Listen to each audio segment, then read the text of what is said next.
Hello, my name is Carly Wine, and I am a graduate student at Ball State University. Today I will be furthering my discussion about my client Jacob. This is a pseudonym and not my client's actual name.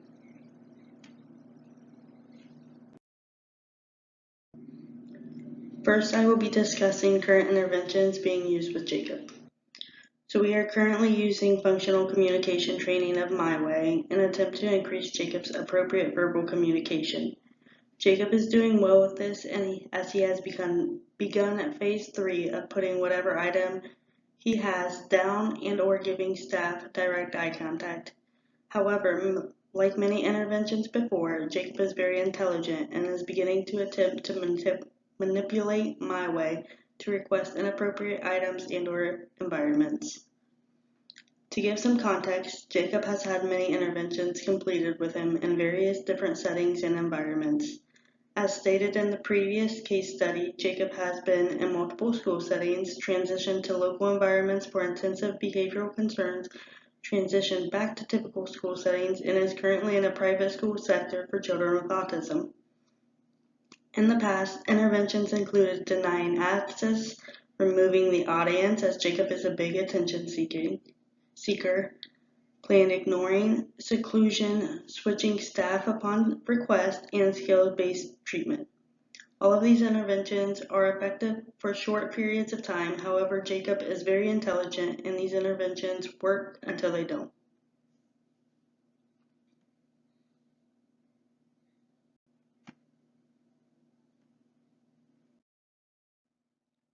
So because many interventions have been attempted and have failed, the BCBA, also known as Board Certified Behavior Analyst, the behavior specialist, and I have discussed starting over with Jacob. Many of the interventions work for a specified period of time, and then it seemed like whatever was working stopped, and Jacob would go into a prolonged period of extinction in which other settings would give up on the interventions and give in to the behaviors. So as said on the slide before, the current recommendation for Jacob is to start over from scratch. Jacob will manipulate interventions to get what he wants. The discussion has been to begin from the very beginning with doing assessments such as a BB-MAP and ABLES to see cognitively where Jacob is at. To recap on Jacob's diagnosis, he has autism spectrum disorder, multiple delays, intermittent explosive disorder, and ADHD.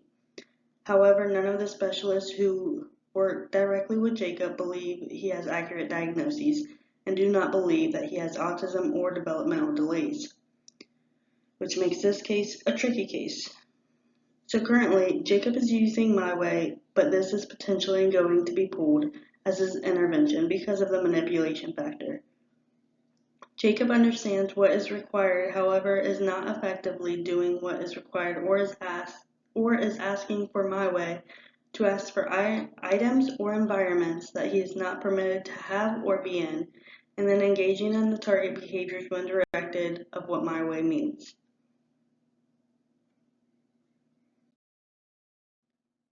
Jacob's target behaviors are aggression, elopement, and property damage. We will mostly focus on aggression and elopement, as the property damage is flipping tables and is very seldom. So aggression can be defined as any instance in which Jacob engages in physical behavior toward others with force in the forms of hitting with an open or closed fist, kicking, throwing items at and or toward another, and or spitting at and or toward another person, with all attempts included.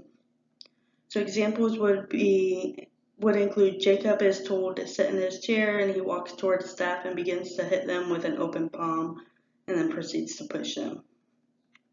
A non-example of aggression would be Jacob is sitting in his desk, he's watching a video, and he is kicking his feet in excitement and he accidentally kicks staff sitting across from him in the leg. Elopement is defined as any instance in which Jacob attempts to leave the designated area without permission from a supervising adult, with all attempts included.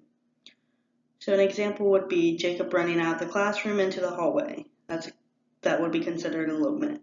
A non-example would be Jacob asking to use the restroom and staff telling him yes, and they both walk out of the classroom to the bathroom where Jacob proceeds to enter.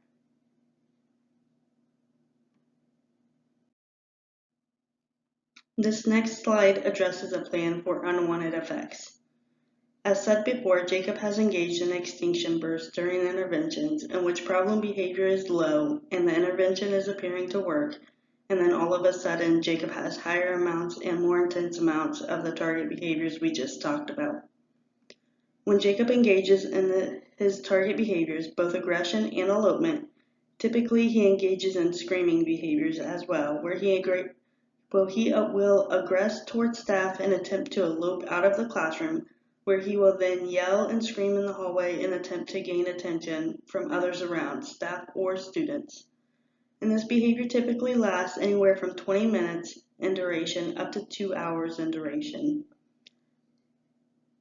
And we have been told, as we have been told with extinction bursts, that they may last a few days, maybe even a week, but Jacob's is not like that. Jacob's last weeks to months at a time, which ultimately leads to staff burnout and mental exhaustion. As for punishment and reinforcement interventions, these work until a certain point, and then yet again, high intense behaviors continue.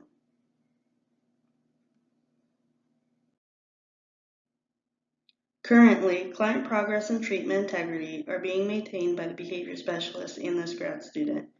The BCBA over this client is in a different location, so monthly she does supervision on site to troubleshoot and make and/or alter suggestions for his intervention.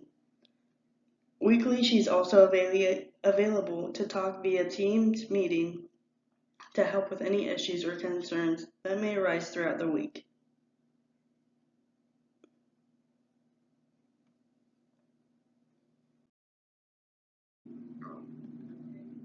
The next section is consent/assent. So assent is the client's approval to engage in interventions. Jacob is cognitively at his age level to understand new interventions and will be asked prior to each session if he would like to engage in the intervention.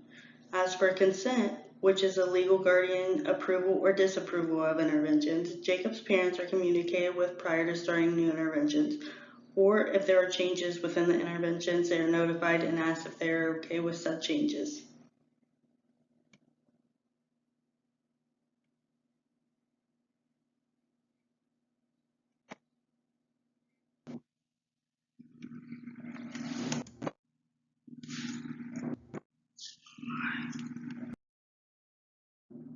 Lastly, I will be discussing how to address culturally sensitive interventions in future practice. Culturally sensitive interventions means cultural factors are included or addressed. Some examples include considering alternative perspectives another person may bring forth and their values and culture differing from my own, communicating effectively in a manner in which they understand what I am trying to convey, incorporating family members in the decision-making process, and lastly, offering culturally related activities within sessions to incorporate the client's own experiences and backgrounds.